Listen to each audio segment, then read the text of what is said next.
Okay, the next protein we're going to work with is the chicken style quick mix. Now this is a really unique product, and it's different from the seitan because it has soy protein in it, and it softens it up, and it's not quite the same texture. It's a different texture. It's more like a chicken, a little softer.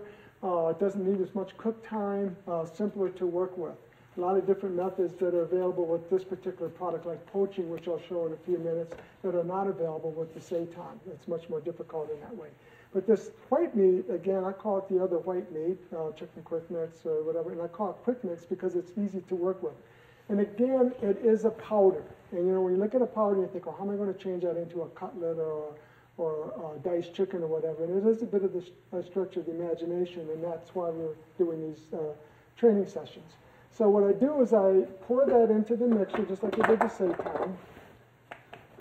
Get that in there. A little dust here. And then I add the water. I add 2 cups of water per pound of mix. You can get as high as a 2.5 pound meal or even more using inclusions. In this particular case, I'm going to put just a little more chicken vegetable powder in there. You don't have to, depending on how you're using it.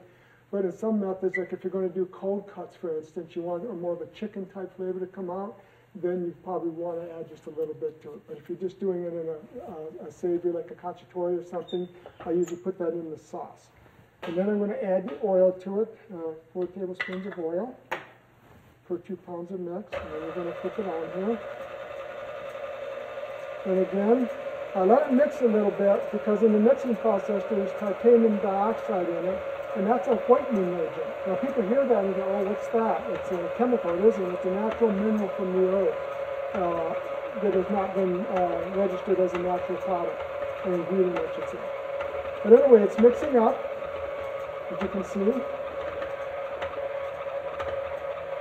Give it about 2 or 3 minutes, just long enough to let the gluten develop a little bit.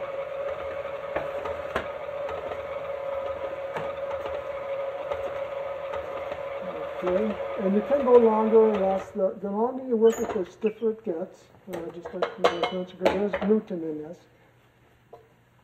But this is a little softer than regular seitan.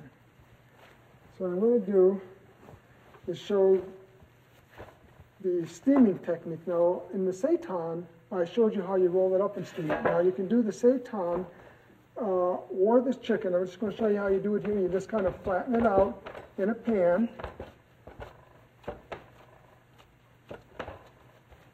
So you even it all the way over. And then what I normally do is put a piece of plastic wrap over it, really briefly. Just like so. And then put my lid on it, stick it in the steamer, and steam it.